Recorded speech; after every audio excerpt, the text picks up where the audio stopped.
Kita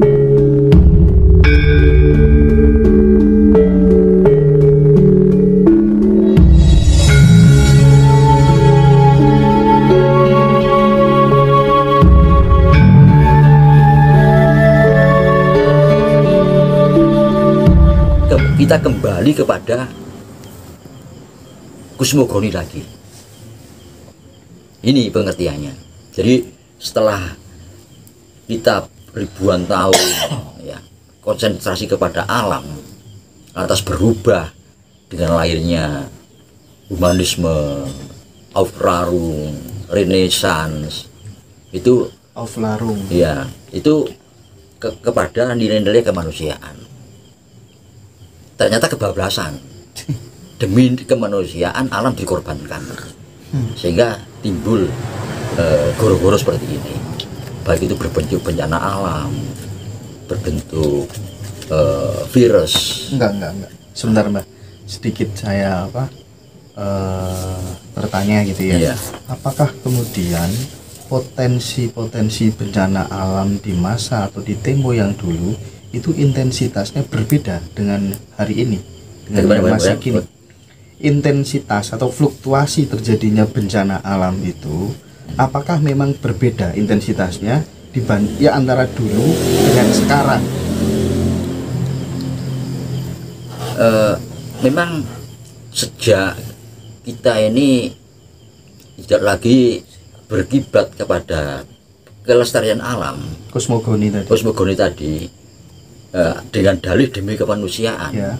Sehingga potensi-potensi alam ini diabaikan, diperjuangkan. Kalau pada saat kita ini masih berpegang pada doktrin kosmogoni, ya, pada alam, kita tidak berani.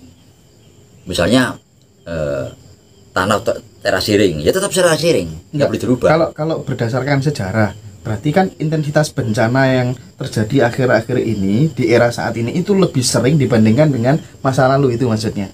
Begitu, ya. Oh, iya. Begitu. Jadi selain perang,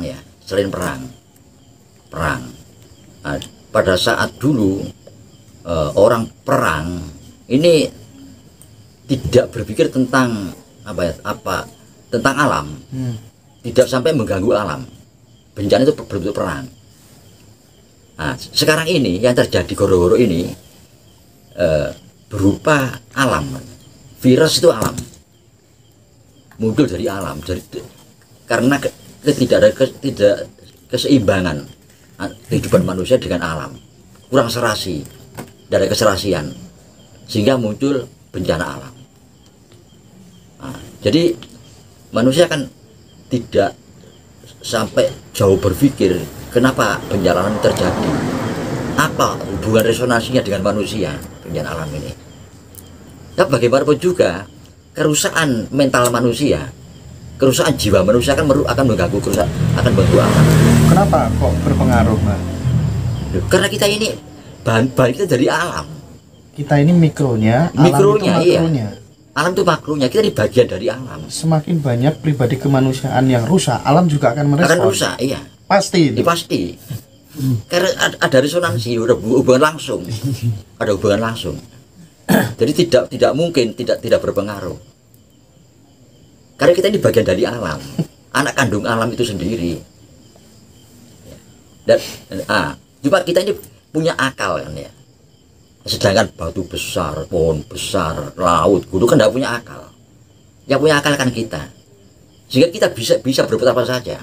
Nah, parameter kerusakan daripada mikrokosmos itu bentuknya apa? Parameternya apa? Parameter kejiwaan, pola pikir. Contohnya gimana? Pola pikir yang seperti apa? Maksudnya apa? Jadi pola pikir yang seperti apa yang membuat kemudian alam juga akan ikut rusak gitu? Pola pikir manusia ingin hidup nyaman. Jadi keinginan untuk hidup nyaman. Kalau sekedar tidak kurang ya dimakan, disandang itu kan gampang.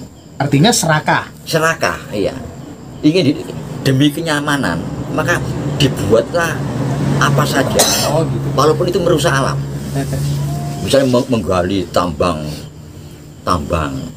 seenak sendiri, misalnya logam untuk membuat mobil, membuat pesawat, membuat kapal-kapal induk dengan dalih modernisasi iya, dan lain sebagainya. Jadi semua tambang itu dikeruk habis-habisan misalnya. Itu kan rusak alamnya demi manusia itu.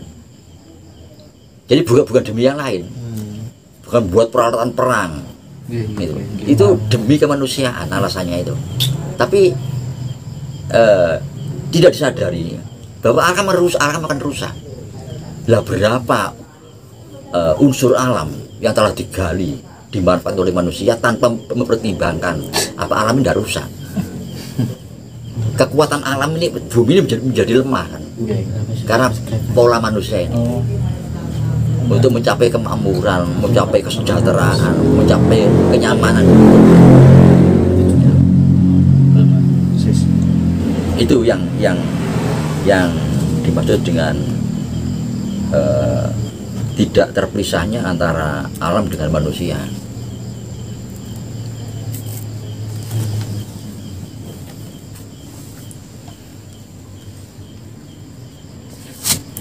Nah, akhirnya perubahan peradaban ini yang akan terjadi ini, manusia akan kembali kepada doktrin kosmogoni lagi.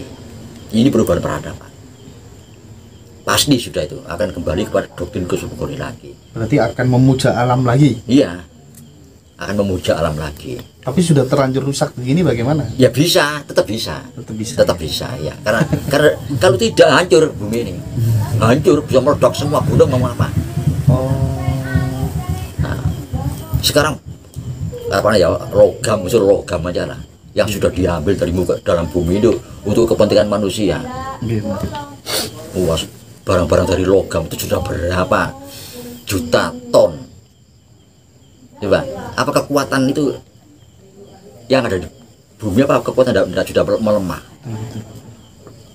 Unsur logam, unsur apa saja, semua mineral itu dikeruk semua untuk kepentingan manusia, demi kemanusiaan, demi kenyamanan hidup manusia.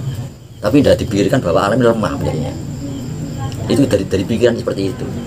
Ini jadi nilai kemanusiaan yang kebablasan. Nah, berbeda dengan kita yang diajarkan sejak zaman kuno, zaman medang, kauripan, itu kahuripan, nilai kehidupan. Tidak hanya manusia tapi alam, nilai-nilai kehidupan itu yang kita ajarkan. Tetap muncul keseimbangan. Nah, ini menurut prediksi saya bahwa akan kembali manusia itu kepada doktrin kosmogoni lagi. Di sini para manusia, kita ini juga ya, demi membenarkan doktrin yang merubah kosmogoni menjadi humanisme ini ya, kita sampai merubah semua definisi, pengertian, arti dan maksud tujuan dari doktrin kosmogoni itu.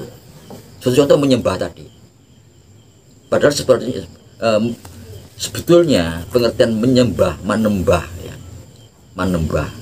alam itu jangan diartikan bahwa kita ini seperti menyembah Tuhan, bukan. Tuhan tetap kiblat yang pokok, Maha Pencipta itu, Sang Maha Pencipta itu. Kalau kita Muslim menyebut Allah Subhanahu wa Ta'ala, Allah Bapa, Sang Yang Widiwasa, tetap. Tapi alam ini dikatakan menembah alam, itu hanya konservasi, menjaga. Dibalik demikian sehingga kita menjadi menjadi ekstrim pada alam ini. Wah, ini menyebab pohon ini. Wah, sudah dimusuhi kampung. Dinamisme, animisme. Iya, sudah disesat-sesatkan oleh sak kampung. Padahal bukan begitu pengertiannya. Melestarikan alam ini. Melestarikan alam itu tujuannya. Jadi definisi yang harus dirubah itu. Berarti akar persoalan itu akar persoalannya kebodohan aja sebenarnya. Nah, sebetulnya seperti itu. Tapi memang ada jaringan yang membuat seperti itu, ada memang. Oh, itu berarti enggak murni tapi by design itu. By design, iya. Itu ada memang. Itu seperti halnya perpecahan. Nah, itu. Jadi memang disengaja. Seperti halnya sekarang ya sampai sebentar Pak, saya kok pikiran saya agak liar. By desain itu bisa jadi lewat agama dong. Ya lewat segala macam, dia memanfaatkan apa yang ada. Gitu. Memanfaatkan apa yang ada sehingga cepat, gerakannya cepat, masif gerakannya. Seperti halnya contohnya apa? Contohnya yang lain lagi mengenai sekarang di negeri kita sendiri, Erlangga setelah Lecet Prabon bertapa, Dewi Suci tidak mau jadi raja, dia menjadi pertapa. Kita pertapa ini harus juga diartikan yang tepat. Jangan terus diam di hutan menang. Bukan begitu. Diam sampai 2 tahun, 3 tahun gitu. Nah, diam, enggak kemana-mana terus duduk. Enggak begitu, Pak? Enggak begitu. Mati kalau begitu, Pak? Ya, tidak ada gunanya untuk masyarakat, kan apa manfaatnya? Gitu ya. Tidak berguna. Itu sama dengan orang apatis ya, Pak ya? Iya, bukan begitu. Dia mendalami satu ilmu untuk dan berikan pelajaran. Bukan datang kepada murid-murid, para murid datang pada dia untuk belajar. Dia memperdalam ilmunya dan merenungkan mana yang benar, mana yang salah, ilmu yang telah dipraktekkan waktu dia jadi raja itu, kan begitu kan. Jadi pengajar. Jadi guru suci tidak mau jadi raja, dia jadi pengajar, jadi guru, jadi dosen. Itu maksudnya, tidak bertapa diam di tempat, di hutan. Ya, kalau semua tokoh-tokoh begitu semua harus apa manfaatnya untuk masyarakat. Nah, ini juga dirubah, ada yang merubah ini istilah ini. Ini yang dimaksud by design itu di sini. Jadi ada gerakan memang merubah apa pengertian. Ini termasuk menyembah alam. Kalau bahasa Jawanya menembah alam. Itu tidak berarti menyembah seperti pada Tuhan, enggak. Tidak berarti menduakan Tuhan, mendualismekan Tuhan, tidak. Sama sekali tidak. Ya? Iya, berbeda, bukan begitu. Seperti hanya zaman kuno dulu juga begitu. Itu hanya sebatas apa ya, Mbak, barangkali bentuk terima kasih kita kepada alam. Iya, agar kita juga dijaga oleh alam. Oh iya. Kita melayani alam, melayani karena itu kepentingan kita. Agar alam ini tenang, membalas ketenangan. Oh, iya. Itu maksudnya begitu. Kausalitas ya, iya, Pak ya. Gunung tidak meletus, tidak ada tsunami karena kita jaga alam ini. Bukan disembah. Hai gunung, mohon jangan meletus, bukan begitu, bukan. Nah ini yang harus dikembalikan kepada pengertian lama yang sebenarnya, arti yang sebenarnya. Biar terlalu apa ya, berlarut-larut nggak karuan. Nah, juga tentang simbolis tadi. Nah, simbol itu harus ada. Semua kan kita semua bangsa itu kan pakai simbol-simbol. Bendera pun simbol. Itu Amerika ada bintang sekian, itu menunjukkan bahwa ada apa istilahnya itu negara-negara bagian sekian.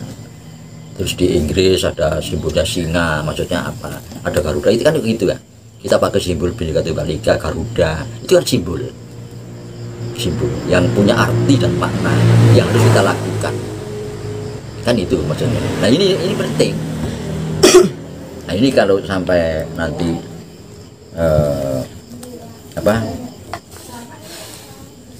kita kembali ke alam dengan goro-goro ini menandakan bahwa kita akan kembali kepada alam, jadi kembali semula, karena sebetulnya aslinya kita ini tidak mau merubah peradaban itu, tapi dipaksa oleh bangsa lain untuk merubah. Justru itu perubahan yang sangat signifikan ya, peradaban demi kemanusiaan yang akhirnya kebablasan ini titik kulminasinya penghancuran Majapahit itu. Andai kata tidak bisa dihancurkan mungkin tidak sampai seperti ini gitu. Karena kita yang memulai doktrin kosmogoni itu, sehingga harus diakhiri di sini. Karena kita memulai doktrin menembah alam itu kita yang mengawali, nah, sehingga mereka merubah menjadi humanisme.